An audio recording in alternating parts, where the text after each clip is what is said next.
اعوذ باللہ من الشیطان الرجیم بسم اللہ الرحمن الرحیم نحمد و نصلی علی رسول الکریم اما بعد۔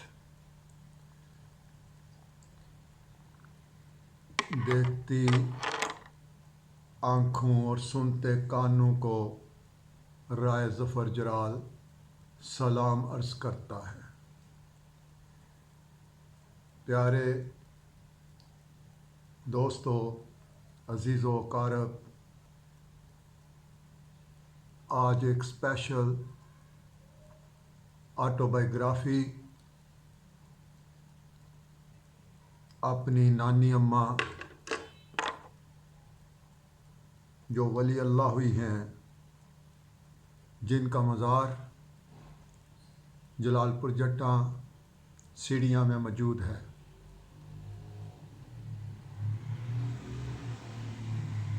ان کی ولایت کا ذکر کرنا آج میں لازمی سمجھتا ہوں۔ وہ سائیں کانوالی سرکار کی مرید تھی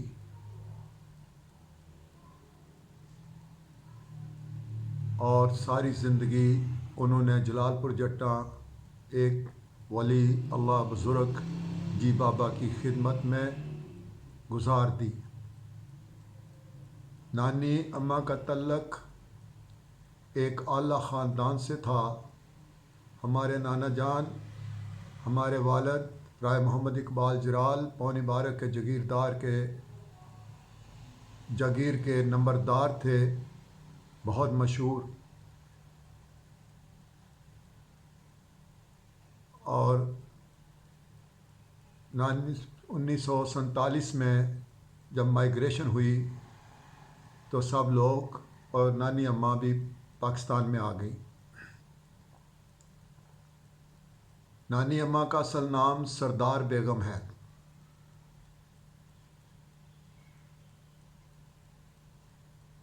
ایک دن یوں ہی بیٹھے بیٹھے میں نے نانی اماں سے سوال کیا کہ نانی اماں، آپ اس لائن میں کیسے داخل ہوئیں؟ تو انہی کی زبانی سے میں نے سنا، انہوں نے کہا کہ میں اپنے بیٹے کے پاس رہتی تھی، بیٹے نے پہلی شادی کی، اس کی بیگم فوت ہو گئی، دوسری شادی کی اور میری دو بیٹیاں تھیں، ایک میری والدہ تھی اور ایک میری خالہ تھی جو بل جاگیر سے تعلق رکھتی تھیں۔ اللہ تعالیٰ ان کو جنت الفردوس میں جگہ دے۔ اور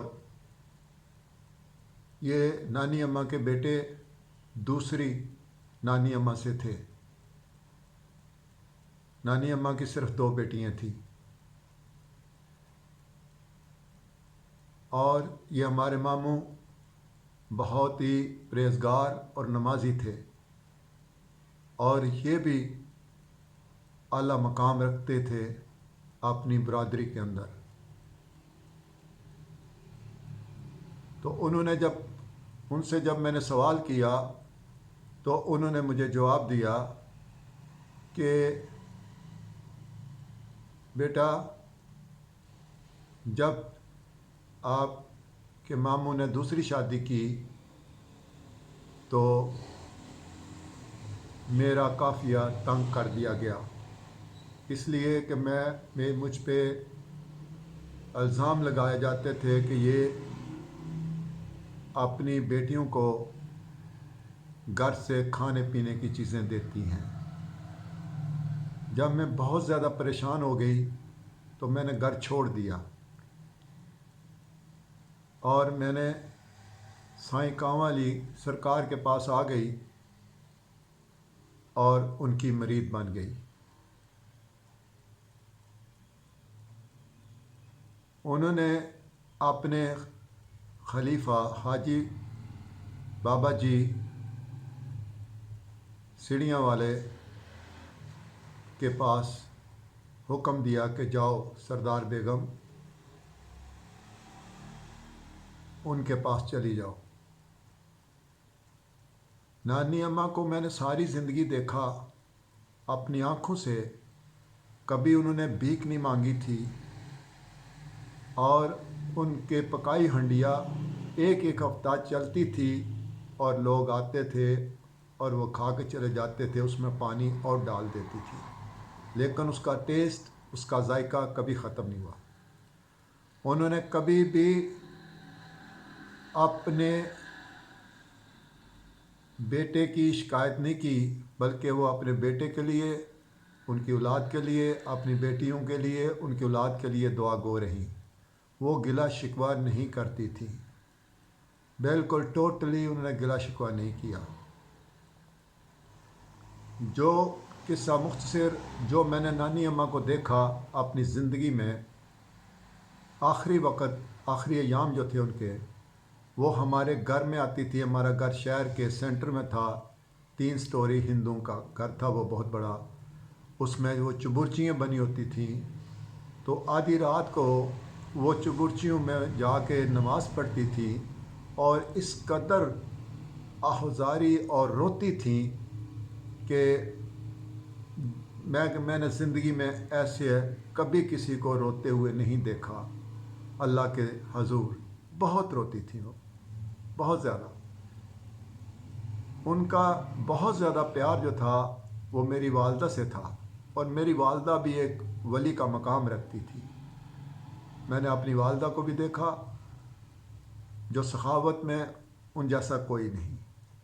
اسی طرح میرے ماموں تھے، وہ بھی لوگوں کی خدمت میں ہی لگے رہتے تھے، مجبور تھے وہ، خیر انہوں نے بہت خدمت کی، بلکہ جو بھی آزاد کشمیر سے عورت ناراض ہو کے آتی اس کو اپنے پاس رکھتے، اور بڑے اچھے طریقے سے وہ اس طرح سمجھتی تھی کہ میں اپنے والد کے گھر سسرال میں آ گئی ہوں، اور اس کا خاوند اور خاوند کے رشتہ دار آتے اور ان سے معاہدے کر کے اس عورت کو واپس بھیجتے اور انہیں کہتے کہ آئندہ مجھے شکایت نہ ہو۔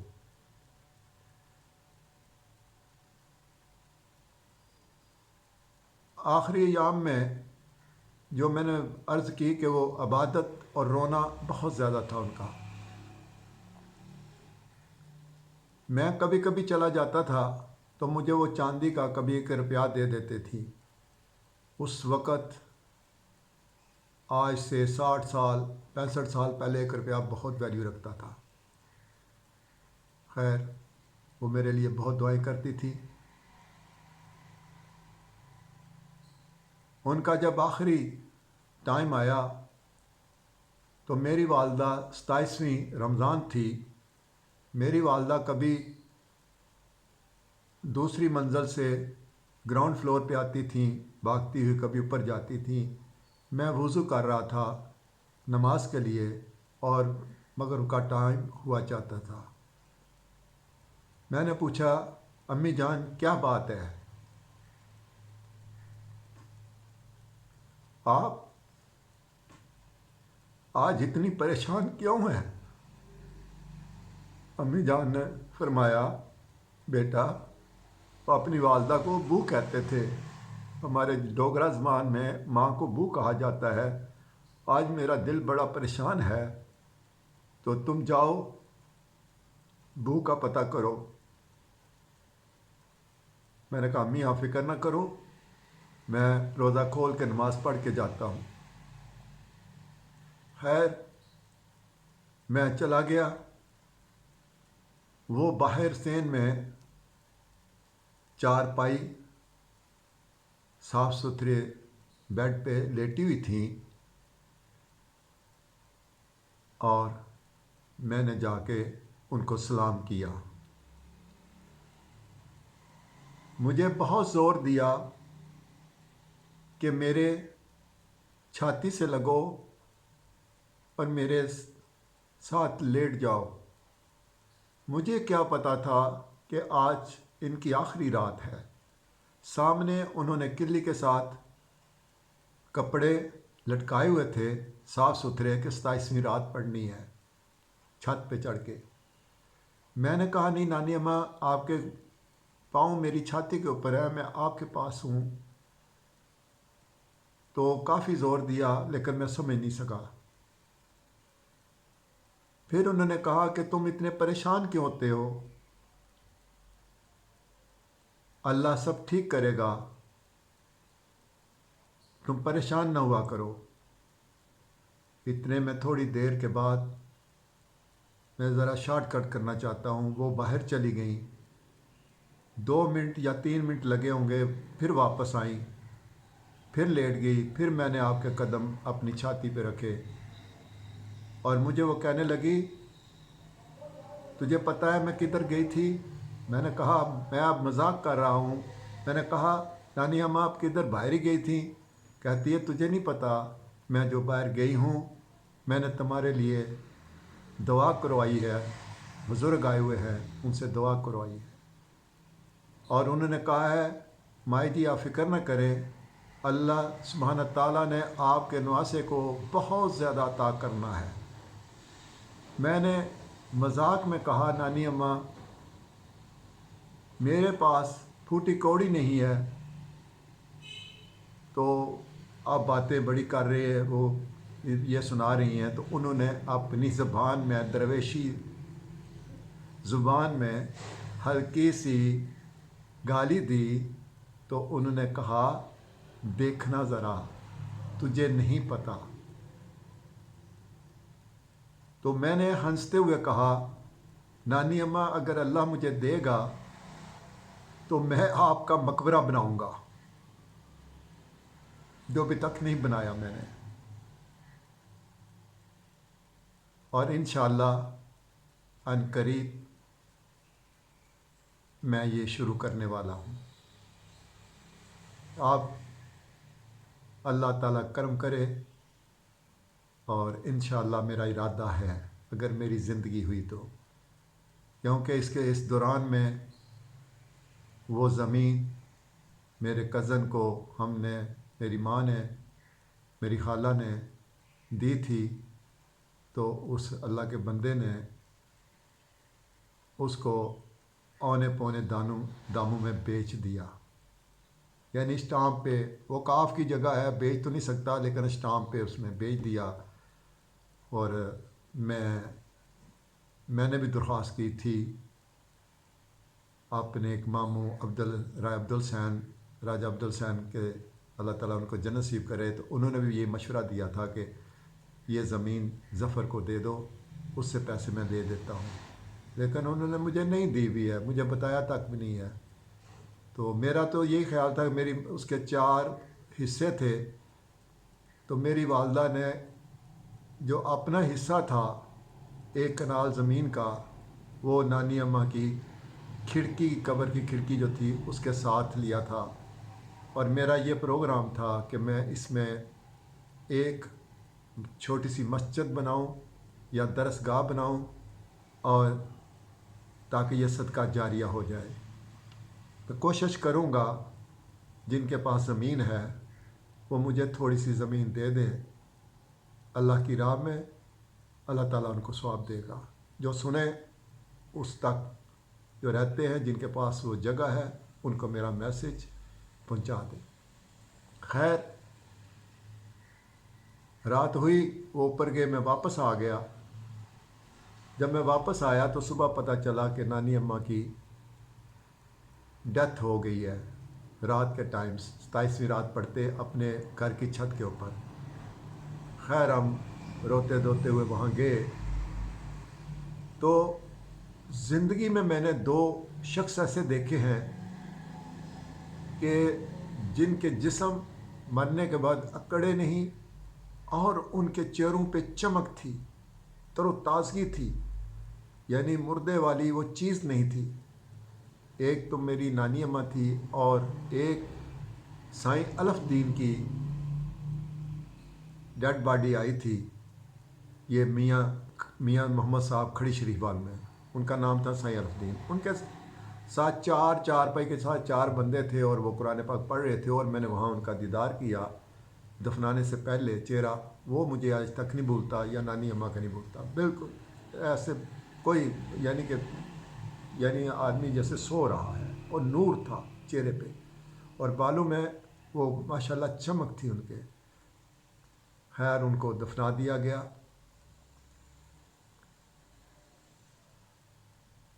میں اس کے بعد جب ان کی ڈیتھ ہونے کے بعد پھر مجھے خیال آیا کہ جب میں اندر داخل ہوا نانی اماں کے گیٹ سے، تو ایک بورڈ کا بہت بڑا درخت تھا اور اس کے نیچے جی بابا صاحب نے مچ بنا کے رکھا ہوا تھا، تو اس کے ارد گرد سفید کپڑوں میں، سفید پگڑیوں میں، زمیندارہ ٹائپ کے بندے ایک دائرے کے اندر بیٹھے ہوئے تھے، جس کو ہم کھدر کہتے ہیں، وہ کپڑے پہنے ہوئے تھے، تو ایک دائرے میں بیٹھے۔ میں نے سمجھا کوئی زمیندار ہیں، آگے گاؤں میں جانے والے ہیں، تو وہ مچ کے ارد گرد بیٹھے ہوئے ہیں۔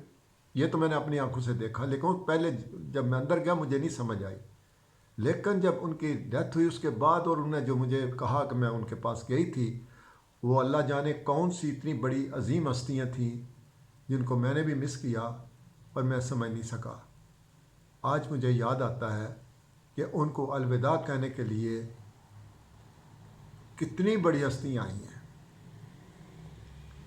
ایک تو یہ ہے، ایک واقعہ، بہت بڑا واقعہ یہ۔ دوسرے نمبر پہ، میں جب بھی مجھے کوئی پریشانی ہوتی ہے یا بہت بڑا کوئی بات ہو جاتی ہے میرے ساتھ، تو وہ پہنچ جاتی ہیں اور وہ مجھے حوصلہ دیتی ہیں۔ اس میں 2 واقعات میری زندگی میں آئے کہ ہمارا کزن ہمیں لیبیا لے کے گیا، تو میرے اپنے خالہ زاد بھائی سے بڑے سے میرا جھگڑا ہو گیا اور میں روتے روتے لیبیا میں سو گیا۔ میری نانی اماں آئی، انہوں نے کہا تم روتے کیوں ہو، میں سب کو ٹھیک کر لیتی ہوں۔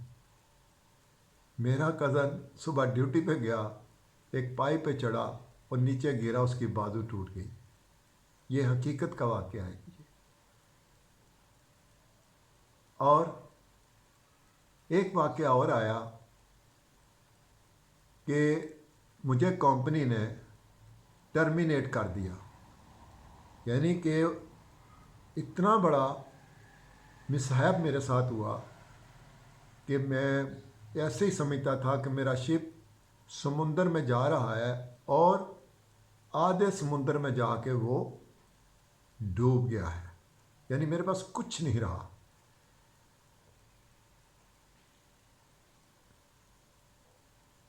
آٹھ مہینے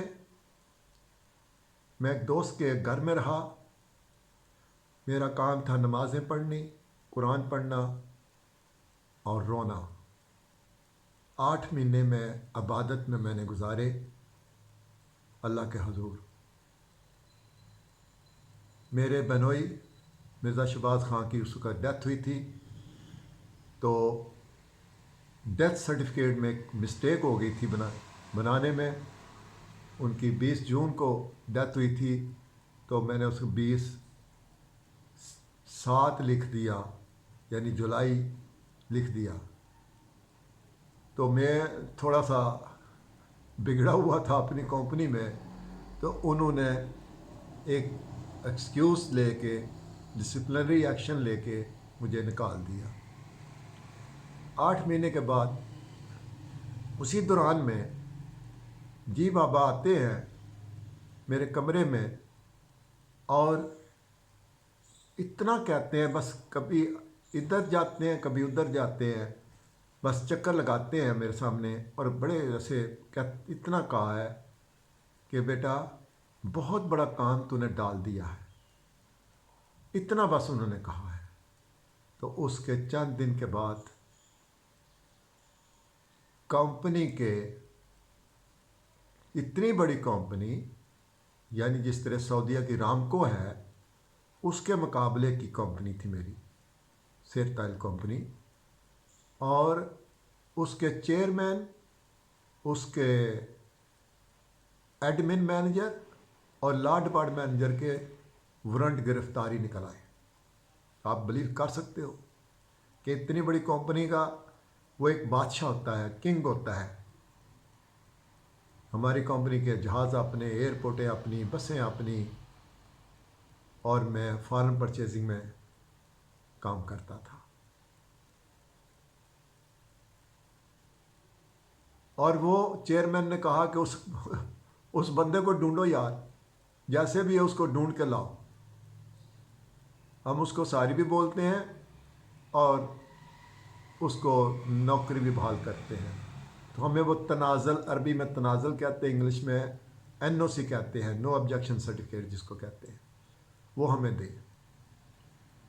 تو میں نے اپنے وکیل سے بات کی تو اس نے کہا کہ وہ آپ سے کیوں مانگ رہے ہیں، ان پہ توہین عدالت لگی ہے، کیونکہ پہلا جو فیصلہ ہوتا ہے، ابتدائی فیصلہ، وہ 3-4 لائن کا ہوتا ہے، وہ میرے حق میں آیا تھا، اور میرے وکیل نے کہا تم یہ فیصلہ لے جاؤ اور لا ڈپارٹمنٹ کمپنی کے مینیجر سے ملو اور اسے کہو کہ میں نوکری پہ بحال کروں۔ خیر اس نے ریفیوز کر دیا۔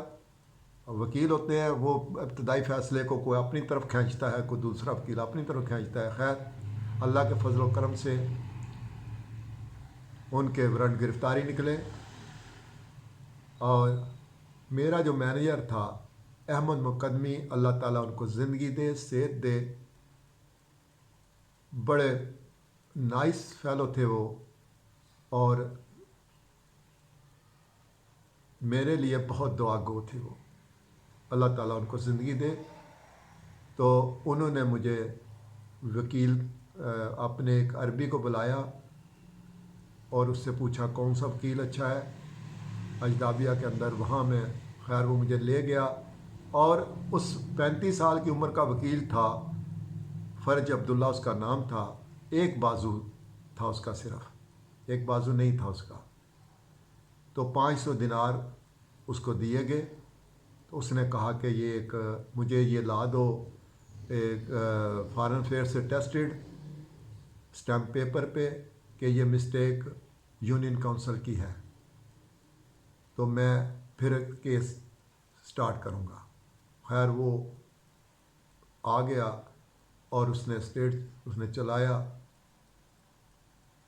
قصہ مختصر، کمپنی نے مجھے میری جاب بحال کی اور مجھے ڈیوٹی پہ لیا۔ میرے کولیگس جو تھے عربی، خاص کر نوجوان بچے، وہ میرے بڑے فین تھے۔ تقریباً مجھے بہت ہی اللہ سبحانہ تعالیٰ کے فضل و کرم سے وہ لوگ پسند کرتے تھے۔ تو انہوں نے پھر پارٹی ارینج کی، مختلف گورے اور انڈین اور بنگلہ دیشی اور تمام دنیا کے لوگ وہاں ملازمین اکٹھے تھے، آفیسر اکٹھے تھے۔ تو اس میں سب نے اپنی اپنی اسپیچ دی، اور جب میری باری آئی تو مجھے کہا آج آپ بھی کچھ ڈیلیور کریں۔ تو میرے سے جب میری باری آئی تو میں نے سب کا شکریہ ادا کیا، اور میں نے یہ عرض کی کہ مجھے جو 8 مہینے ملے ہیں عبادت کرنے کے، میں نے اپنے رب کو پایا اپنے پاس، میں نے اپنے اللہ کو پایا اپنے پاس۔ مجھے کسی سے کوئی شکایت نہیں ہے، مجھے کسی سے کوئی گلہ نہیں ہے۔ جس نے بھی میرے خلاف یہ کام کیا ہے میں اس کو بھی معاف کرتا ہوں۔ تو اس کے بعد میں آگے مزید نہیں بول سکا اور میرے آنسو جاری ہو گئے۔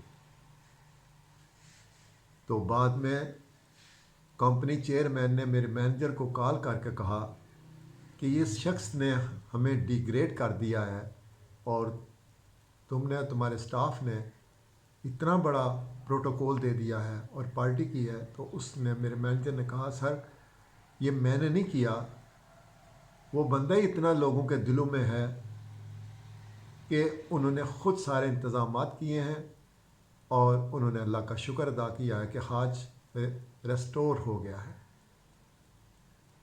تو پھر مجھے کہیں اپنے دوست پاکستانیوں نے بھی کہا، بلکہ میرے مینیجر نے کہا کہ ظفر آپ ریزائن کر کے اب چلے جائیں، کیا پتہ ہے یہ کمپنی والے، کیونکہ ان کی انسلٹ ہوئی ہے، یہ ڈی گریڈ ہوئے ہیں، کہیں ریونج انتقام نہ لے لے، تجھے کسی کیس میں نہ پھنسا دے۔ میں نے اتنی گزارش کی، sir I am a needy person, I need my job. تو اگر کسی نے بھی کوئی آرڈر میرے خلاف آئے، کوئی کمپلینٹ آئے تو مجھے آپ بتا دیجئے، میں چلا جاؤں گا۔ انہوں نے کہا بس ٹھیک ہے، اللہ تعالیٰ اسے زندگی دے۔ انہوں نے کہا کہ ٹھیک ہے۔ اور میں اپنے آفس سے نکلا، ایک سوڈانی جا رہا تھا، میں نے اس سے لفٹ لی، اس کی گاڑی میں بیٹھا دفتر سے، تو راستے میں اس نے مجھے یہ لفظ کہے کہ حاج ریزائن کبھی نہ کرنا، اگر تم نے ریزائن کیا تو الٹا کیس بنا دیں گے۔ وہ واحد شخص تھا، جبکہ سارے بندے مجھے پاکستانی بھی چلے جاؤ تم۔ تو میں پھر 12 سال وہاں پہ رہا، 12 سال کا عرصہ میں نے وہاں پہ گزارا۔ تو ایک دفعہ رمضان میں میرے ایک عربی دوست نے، رمضان میں بڑے مزے آتے تھے، وہاں پہ دعوتیں ہوتی تھی، تو اس میں لا ڈپارٹمنٹ مینیجر کی بھی دعوت میرے ساتھ تھی، سارے بیٹھے ہوئے تھے۔ تو وہ جس دوست میرے محمود اس کا نام تھا، تو اس نے نا ایسے ہی بات کر دی، کہنے لگا کہ لا ڈپارٹمنٹ مینیجر کو کہ یہ دیکھو یہ بحال ہو گیا آج نا۔ اس نے ویسے تنزیہ لا ڈپارٹمنٹ مینیجر کو کہا کہ بھئی انہوں نے زیادتی کی تھی۔ تو لا ڈپارٹمنٹ مینیجر بولا، اس نے کہا اس کی بیگ پہ کوئی چیز ہے، ورنہ 350 لوگ آج تک کمپنی میں، گورے کیا تو کالے کیا، انڈین کیا تو امریکن کیا، ان کو ٹرمینیٹ کیا، کوئی بحال نہیں ہوا۔ تو یہ پہلا شخص ہے جو بحال ہوا، اور مجھے دور دور سے لوگ دیکھنے آتے تھے، بلکہ ایک شپ کا پائلٹ تھا، ایک دعوت میں ہم تھے، تو ایسے ذکر شروع ہوا، تو اس نے کہا یار ایک بندے کا نام سنا ہے، حاج محمد ظفر۔ تو وہ میرا دوست بولا، اس نے کہا یہ بیٹھا ہوا ہے، تو اٹھ کے مجھے ملا۔ اس نے کہا کہ اللہ نے بہت تیرے پہ کرم کیا، اور میری خواہش تھی کہ میں تجھے دیکھوں۔ میں نے کہا اللہ کا بھی کرم ہے، اور میرے پیچھے بھی جو ہیں وہ بھی اللہ کے بندے ہیں۔ تو یہ ساری چیزیں ہوئی۔ میں اس لیے یہ ریکارڈ کروا رہا ہوں، شاید میری زندگی اب کم رہ گئی ہے، تو آنے والی نسلیں میری بھی اور آپ کی بھی میری نانی اماں کے بارے میں ان کو انفارمیشن ہونی چاہیے۔ اگر جلال پور جٹا میں ہوں گے اور بھی ولی ہوں گے، لیکن یہ ایک حق اور سچ ہے کہ مجھے جو فیض ملا وہ نانی اماں سے ملا۔ میں ایک لے مین ہوں، ایک ان پڑھ سا آدمی ہوں، اور جس مقام پہ مجھے پہنچا دیا گیا، اور اللہ کے فضل و کرم سے آج میں جس مقام پہ ہوں میں اس کے قابل نہیں تھا، اور نہ میرے پاس اتنی ایجوکیشن ہے، نہ کچھ ہے۔ کوئی مجھے ڈاکٹر کہتا ہے، کوئی کہتا ہے انجینئر ہے، کوئی پروفیسر مجھے کہہ دیتا ہے، کئی جگہ پہ ایسے سوالات بھی میرے پہ ہوتے ہیں، لیکن اللہ کے فضل و کرم سے جس قسم کی محفل ہو، میں اس محفل میں لوگوں کی جان بن جاتا ہوں۔ لوگ مجھ سے محبت کرتے ہیں تو میں لوگوں سے محبت کرتا ہوں۔ میرا اللہ کی مخلوق سے پیار ہے، اور میں ان سے پیار کرتا ہوں۔ آج کے لیے اتنا ہی کافی ہے، اسی کے ساتھ جا چاہتا ہوں، اور آئندہ ایپیسوڈ میں میں اپنی لائف کے بارے میں بھی کچھ کہنا چاہوں گا، اپنے زندگی کے سفر کے بارے میں۔ اسی کے ساتھ جا چاہتا ہوں۔ اللہ تعالیٰ آپ کو خوشیاں عطا فرمائے، آپ میرے سارے محسنین کو اللہ سبحانہ تعالیٰ ان کی آزمائشوں کو اپنی رحمت میں بدلے، سب کی اولادوں کو فرما بردار بنائے۔ اے بچو، اپنے والدین کے فرما بردار بن جاؤ، سب کچھ اسی میں ہے، سب کچھ اسی میں ہے۔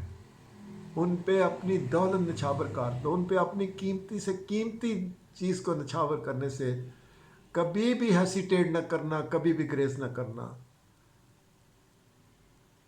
وہ جب دنیا سے جائیں تو آپ سے راضی ہو کے جائیں، اگر وہ راضی نہیں تو یقین کرو کہ اپنا انجام اپنی آنکھوں سے ان قریب دیکھ لینا۔ اللہ تعالیٰ آپ سب کو کا حامی و ناصر ہو، اور اللہ میرا خاتمہ بالخیر کرے اور مجھے اپنے والدین کے قدموں میں جگہ دے، میری بیگم کو میرے ساتھ جگہ دے، اور روز محشر والے دن اے لوگوں گواہ رہنا کہ مجھے اللہ سبحانہ تعالیٰ اپنے والدین کے غلاموں میں اٹھائے۔ میں اپنے والدین کا غلام بن کے اٹھنا چاہتا ہوں۔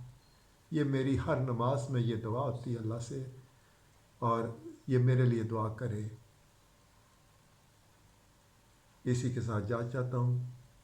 اپنا خیال رکھیں اور اپنی دعاؤں میں مجھے یاد رکھیں۔ اللہ حافظ۔